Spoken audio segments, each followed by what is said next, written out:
Hi friends, welcome to my channel. இன்றைக்கி வீடியோவில் என்ன பார்க்க போகிறோன்னா, நேற்றுக்கு நான் பண்ண பூஜை விளாக் தான் இந்த வீடியோவில் பார்க்க போகிறோம்.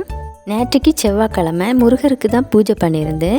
வீடியோக்குள்ளாடி போகிறதுக்கு முன்னாடி சேனலை சப்ஸ்கிரைப் பண்ணலைன்னா சப்ஸ்கிரைப் பண்ணிவிட்டு அப்படியே ஒரு லைக்கும் பண்ணிடுங்க. அப்போ தான் அடுத்தடுத்து வீடியோ போட எனக்கு ஒரு மோட்டிவேஷனாக இருக்கும். வாங்க ஃப்ரெண்ட்ஸ், வீடியோக்குள்ளே போகலாம். செவ்வாய்க்கிழமை முருகருக்கு உகந்த நாள். அதுவும் இந்த செவ்வாய்க்கிழமை தேய்பிறை சஷ்டியோடு சேர்ந்து வந்துச்சு. சஷ்டியும் செவ்வாய்க்கிழமையும் சேர்ந்து வந்தால் ரொம்ப ரொம்ப விசேஷம். நேற்றைக்கு செவ்வாய்க்கிழமை சஷ்டி. இந்த பூஜை நான் நேற்றைக்கு தான் பண்ணியிருந்தேன். டெய்லியும் காலையில் 5 o'clock தான் எழுந்திருப்பேன். நேற்றைக்கு 4 o'clock எழுந்திரிச்சு குளிச்சுட்டு அப்படியே வாசல் தெளித்து கோலம் போட்டுட்டேன். சின்னதாக ஒரு ரங்கோலி கோலம் தான் போட்டிருந்தேன். காலையில் எழும்பி இப்படி கோலம் எல்லாம் போட்டிங்கன்னா மைண்டு ரொம்ப பீஸ்ஃபுல்லாக இருக்கும். டெய்லியும் கோலம் எல்லாம் போட்டு பார்த்திங்கன்னா அந்த வீட்டு வாசலே ரொம்ப மங்களகரமாக இருக்கும். நான் டெய்லியும் கோலம் போட்டுட்டு கொஞ்ச நேரம் அந்த கோலத்து முன்னாடி நின்று பார்த்துட்டே இருப்பேன். எனக்கு நான் போட்ட கோலத்தை பார்க்குறதுலேயே ஒரு சந்தோஷம். எனக்கு கோலம் போட ரொம்ப நல்லா எல்லாம் தெரியாது. எனக்கு தெரிஞ்ச போல் போட்டு வச்சுருப்பேன். அதில் பார்த்திங்கன்னா சில நாள் எனக்கு பார்க்குறதுக்கே ரொம்ப அழகாக இருந்த மாதிரி இருக்கும். அப்போ அந்த கோலத்தை நானாக போட்டேன் அப்படிங்கிற மாதிரியே பார்த்துட்ருப்பேன். வீட்டு முற்றத்தில் கோலம் போட்டு விட்டுட்டு அப்படியே படியிலையும் கோலம் போட்டு விட்டுட்டேன். இன்றைக்கி பார்த்திங்கன்னா நான் கலர் கோலம் போடலாம் அப்படின்னு தான் நினச்சிருந்தேன். ஃபஸ்ட்டு கலர் பொடியை போய் பார்த்தா என் பிள்ளை மொத்த கலர் பொடியும் எடுத்து கொண்டு போய் கோலம் போட்டு விளையாடி மொத்த கலர் பொடியும் தீர்த்துருக்கா. நான் கோலம் போடுறத பார்த்து அவளும் கோலம் போடுறேன்னு சொல்லிட்டு போய் இருக்கிற எல்லா கோலப்பொடியும் எடுத்துகிட்டு போய் தீர்த்துட்டு வர்றது. அதனால இன்றைக்கி கலர் இல்லாமல் நார்மல் கோலம் போட்டாச்சு. அதிகாலையில் எழும்பி இப்படி பூஜையெல்லாம் பண்ணுறது ரொம்ப ரொம்ப நல்லது. அதுவும் 4 மணிலேருந்து 5:30 மணி வரை பிரம்ம முகூர்த்த டைம்னு சொல்லுவாங்க. அந்த டைம் நம்ம பூஜையெல்லாம் பண்ணால் ரொம்ப ரொம்ப நல்லது. அந்த டைம் பூஜை பண்ண முடியாதவங்க ஈவினிங் டைம் பூஜை பண்ணிக்கலாம். எல்லாராலையும் காலையில் எழுந்து பூஜை பண்ண முடியாது. அவங்க ஈவினிங் பூஜை பண்ணிக்கலாம். ஆனால் பிரம்ம முகூர்த்த நேரத்தில் பூஜை பண்ணுறது ரொம்ப ரொம்ப நல்லது. உங்களுக்கு காலையில் எழும்புறதுல எந்த பிரச்சனையும் இல்லைன்னா நீங்கள் காலையில் எழும்பி பூஜை பண்ணிக்கோங்க. நான் முந்தின நாளே பூஜைக்கு தேவையான தட்டு விளக்கு எல்லாமே வாஷ் பண்ணி ரெடி பண்ணி வச்சுட்டேன். அப்போ தான் நம்ம காலையில் எழும்பி பூஜை பண்ணும்போது எந்த டென்ஷனும் இல்லாமல் ஃப்ரீயாக பூஜை பண்ணலாம்.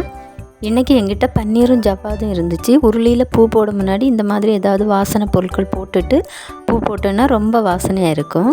நான் இன்றைக்கி பூஜையில் முருகப்பெருமானோட படமும் வச்சுருந்தேன், அப்புறம் திருவுருவச் சிலையும் வச்சுருந்தேன். எங்கிட்ட ரெண்டுமே இருந்துச்சு, அதனால் வச்சுருந்தேன். உங்ககிட்ட எது இருக்கோ அதை நீங்கள் வச்சுக்கோங்க. அப்படியே சாமி படத்துக்கெல்லாம் பூ அலங்காரமும் பண்ணி வச்சாச்சு. அப்புறம் பஞ்சபாத்திரத்தில் தண்ணி, துளசி இலை, மஞ்சத்தூள், அப்புறம் ஜவ்வாது இதெல்லாம் கலந்து எடுத்து வச்சுக்கிட்டேன். அப்படியே தீபமும் ஏற்றி பூஜையும் ஸ்டார்ட் பண்ணிட்டேன். இந்த சஷ்டியில் முருகப்பெருமானை வேண்டிக்கிட்டு பூஜையெல்லாம் பண்ணிங்கன்னா நீங்கள் நினச்சது எல்லாமே நடக்கும்.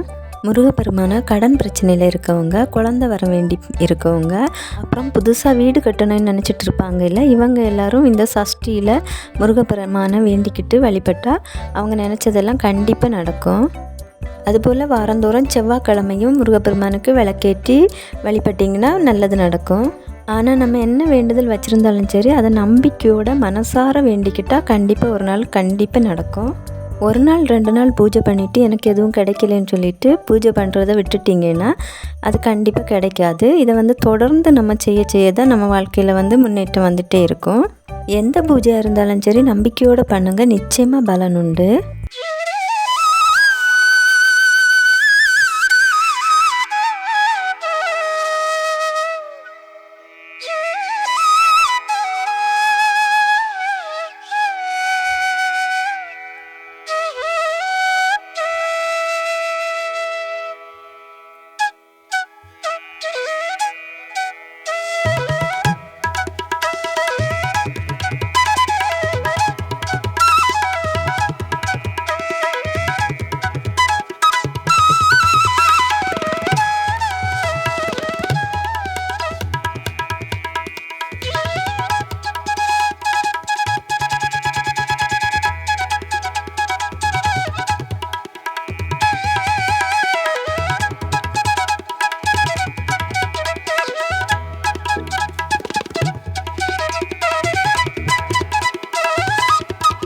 சாமிக்கு ஆரத்தி காட்டி பூஜையை முடித்தாச்சு.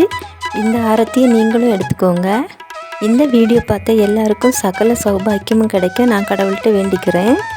ஓகே ஃப்ரெண்ட்ஸ், இந்த வீடியோ உங்களுக்கு பிடிச்சிருந்துன்னா அப்படியே ஒரு லைக் பண்ணி சேனலை சப்ஸ்கிரைப் பண்ணலைன்னா சப்ஸ்கிரைப் பண்ணி வச்சுக்கோங்க.